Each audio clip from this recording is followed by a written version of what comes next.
Ó, eu quero que você imagine comigo o seguinte, um cara vai correr a corrida de São Silvestre. Imagina, lá em São Paulo, famosa corrida de São Silvestre.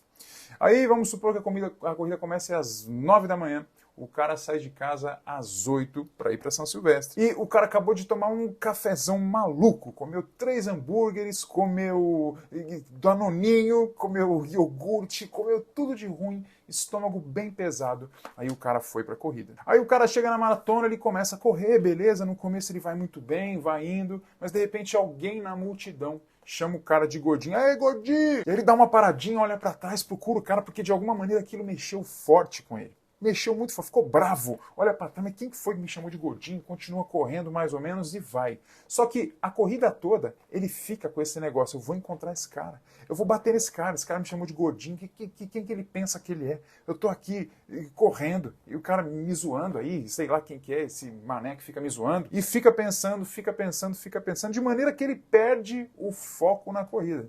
Perde o foco, já comeu mal. Começa a ir mal. Chega uma hora que ele começa a caminhar. Chega uma hora que de tão consumido por aquilo que ele fez de manhã, que é tomar café pesadão, ele para, ele não aguenta. E também consumido pela raiva que ele está no coração do cara que chamou ele de gordinho, que ele nem sabe quem é. Então ele decide parar, sai no meio da corrida e vai para casa chateado e perdedor. Essa história meio maluca, meio doida, vai ilustrar 2 pontos que eu tenho para falar contigo aqui do meu devocional Filipenses 3. Em Filipenses 3:18, Paulo diz o seguinte, ó: há muitos que vivem como inimigos da cruz de Cristo. Aí no 19, o destino deles é a perdição, o seu Deus é o estômago, e eles têm orgulho do que é vergonhoso, só pensam nas coisas terrenas. Isso aqui, para mim, tem tudo a ver com o negue-se a si mesmo que Jesus disse nos evangelhos. Você vai entender, ó, o destino deles é a perdição, o seu Deus é o estômago.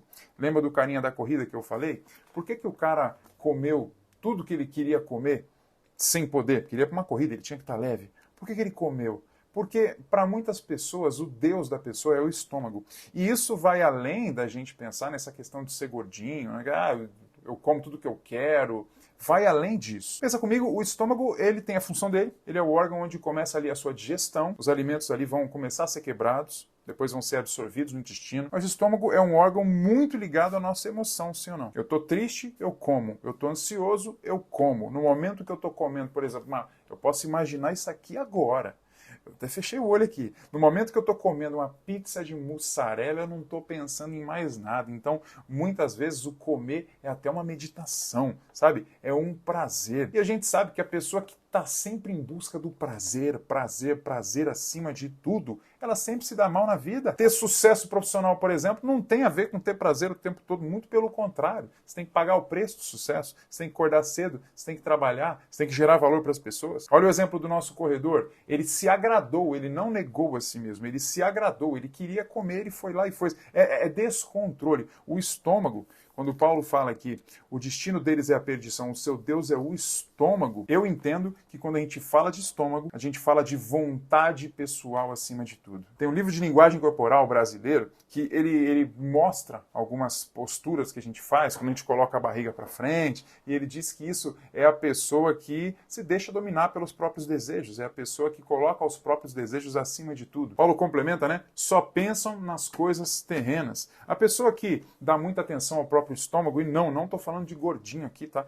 Eu estou falando num geral, de você escolher sempre ter prazer para você acima de todas as outras coisas. Isso significa só pensar nas coisas terrenas. E mesmo assim, nem tanto nas coisas terrenas, né? Porque até para as coisas terrenas você não pode pensar tanto no estômago. Como eu falei, se você precisa de disciplina para ter um corpo saudável, você precisa de disciplina para ter um serviço, um trabalho, um profissional de sucesso. E disciplina nada mais é do que negar a si mesmo. Agora, voltando um pouco, Filipenses 3:10.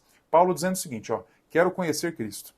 Quero conhecer o poder da sua ressurreição e a participação em seus sofrimentos, tornando-me como ele em sua morte, para de alguma forma alcançar a ressurreição dentre os mortos.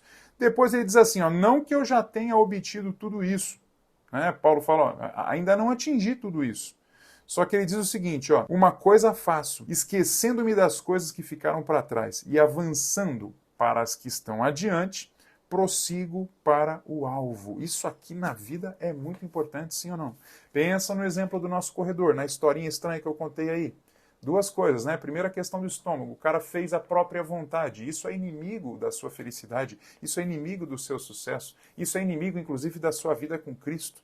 Se Adão e Eva não tivessem feito a vontade deles, que claro, foi provocada pela serpente, mas eles fizeram a vontade deles naquela hora, que era comer da árvore do conhecimento do bem e do mal. Eles comeram, fizeram a própria vontade e se afastaram de Deus. Então, quando você faz a sua própria vontade sempre, de uma maneira compulsiva, você não só se afasta de Deus, mas você se afasta dos objetivos que você tem na vida. E aqui agora, com o que Paulo falou, o que ele busca é se aproximar cada vez mais de Cristo, e ele vai se esquecendo das coisas que ficaram para trás e avança para as coisas que estão para frente, que estão adiante. Ele prossegue dessa maneira para o alvo. Ou seja, aquele corredor, ele deixou o xingamento, ei, gordinho, o cara zoou ele lá na corrida, ele ficou com aquilo na cabeça e ele não conseguiu avançar mais, ele ficou travado naquilo. É momento de fazer uma reflexão e pensar, tem coisa do passado que você fica pensando aí, que não deixa você avançar, não deixa você ir para frente? Vamos seguir isso aqui que Paulo está dizendo. Esqueço-me das coisas que ficaram para trás, eu tenho que esquecer, senão eu não tenho energia, eu gasto energia mental pensando no que ficou e não tenho energia para prosseguir. Acredite, a energia que você gasta pensando numa coisa que te travou lá atrás, ou que te incomoda lá atrás ainda,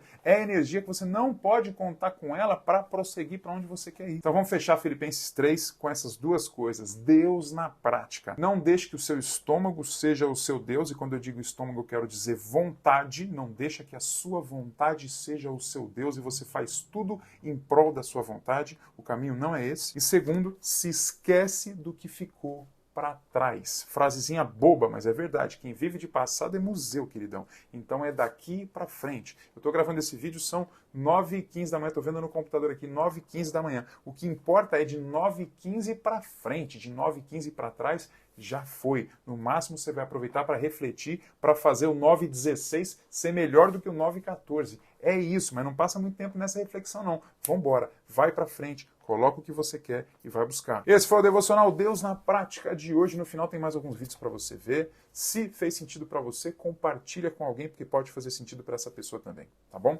Um grande abraço, fique com Deus e até a próxima.